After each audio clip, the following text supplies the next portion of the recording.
Alam nyo ba mga boss na sa loob ng computer store business natin ay merong silent killer na unti-unting pumapatay sa negosyo natin.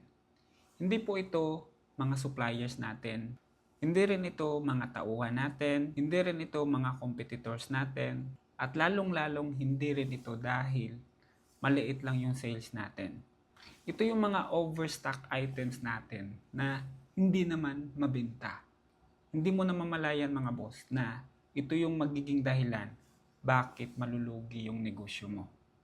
So, sa mga hindi pa pala nakakakilala sa akin mga boss, no? Ako nga pala si Roger Silvido, isa po akong computer store owner for about 6 years. Ayun, marami na po ako napagdaanan sa pagninegosyo at ngayon isi-share ko po sa inyo yung mga karanasan ko po. So, tapusin nyo po yung video na to mga boss dahil after nito, meron kang matutunan talaga. So, dati mga boss, no, dito sa business namin na Blue Arm Computers, na-try ko rin dati mga boss na meron akong na-overstocking sa mga items.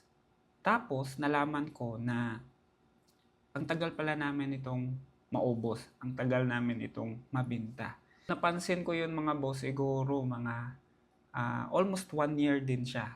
So kaya pala dati mga boss, napansin ko lang na dahil doon mga boss, dahil sa mga overstocking ko dati mga boss, tapos hindi naman siya fast moving, so yun pala yung nagiging dahilan bakit ako nagkakaproblema sa cash flow. So, ayun lang mga boss no, na pinpoint ko na sometimes dito sa computer store business, hindi natin kailangan na palagi tayong oo ng oo. Kapag merong in-offer yung mga suppliers natin, kunwari meron sila mga promo, ayun, so dati kasi tinatanggap ko yan eh. Yung tipong 20+1, 30+1, 50+2, mga ganon. Dati tinatanggap ko yan. Ang dami kong stocks talaga sa store namin at napansin ko na ang tagal pala namin na maubos yun. So since then mga boss, nung nakita ko na yun pala yung problema, syempre tinigil ko talaga and then inihimay-himay ko lahat kung ano yung dapat na products lang no, na dapat meron kaming stocks. So kapag wala akong data niyan, so syempre ayaw ko na talagang mag-stocks niyan. So, yun yung nangyari sa amin. And then, after that, syempre, napansin ko na medyo hindi na ako naghahabol ng sales, hindi na ako pressure sa mga bayarin. Kasi alam natin mga boss na every time na merong ino-offer sa atin yung mga suppliers natin, ay syempre, utang yan or cash, binabayaran pa rin natin yan mga boss. So, kaya wag kayong magpadala sa mga ganong promo, sa ganong offer dahil at the end of the day, tayo mga negosyante pa rin yung kawawa. Ano ba yung overstocking mga boss? So yung overstocking mga boss, ito yung mga products natin no, sa computer store business natin na sobra-sobra po yung stocks natin. Tapos ang tagal nitong maubos. At masama po yan sa negosyo natin. So dahil dito mga boss, ang resulta niyan, so nang una dyan is magkakaproblema ka sa cash flow dahil nakatingga po yung puhunan mo dyan. So pangalawa mga boss, ito yung mga items na matagal mabinta. So most likely niyan kapag nabibinta na po natin ay medyo luma na po yung item.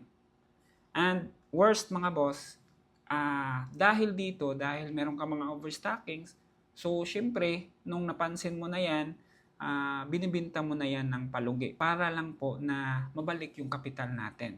So doon pala mga boss, lugi na po tayo doon. Ito yung mapapayo ko na solusyon sa inyong mga boss. So, unang-una mga boss, dapat meron ka talagang sistema, meron kang records wherein nakikita mo lahat. Lahat ng pumapasok at lumalabas na items nyo. Dapat meron kang history. Kung for this specific products, kunwari sa motherboard, GPU, RAM, SSD, storage, laptops, ayan. So, dapat meron kang data niyan na dapat nakikita mo kung saan ba dito yung pinaka fast moving. The more na nakikita mo yung data na ganyan, meron ka ngayong idea, meron kang hint kung saan dito yung dapat na marami kang bibilhin. Kapag meron kang data na ganyan, focus ka lang talaga sa mga fast-moving na products. And then, kapag meron ka pang stocks, tapos matagal mo yung maubos, so pwede mo yung i-bundle sa ibang products or sa ibang package para maubos mo talaga yan. Ito mga boss ha, huwag kang bibili ng mga stocks no, na dahil mura siya or dahil uso lang siya. Dapat naka-base ka talaga sa data na meron ka. Kung mabilis mo ba yang maubos or mabilis mo siyang mabenta. Dahil hindi po yan kasiguruhan mga boss na dahil mura yan or dahil patok yan, hindi po yan kasiguruhan na hinahanap yan ng customer mo. So baka magsisisi ka in the future na nakabili ka nga ng mas mura pero baka talo ka sa cash flow dyan. Ito yung gawin mo ngayon. Check mo yung bodega mo, i-check mo yung inventory mo, tapos hanapin mo which of those products ay yung mga slow-moving products, hanapin mo yung mga fast-moving products, and then at least dun ka mag-decide. Baka in the future kapag meron kang bibilhin na bulk order, ayan, so dapat dun ka mag-base sa data mo ngayon. Dapat mo yung malaman mga boss dahil baka kinakain na yung kapital mo ng mga items na slow-moving talaga. So, focus ka lang talaga sa mga fast-moving products dahil nandyan po yung cash flow. So, sinishare ko po ito sa inyo ngayon mga boss dahil naniniwala po ako na hindi po batayan ng isang computer store business no na marami kang stocks maganda yung cash flow mo.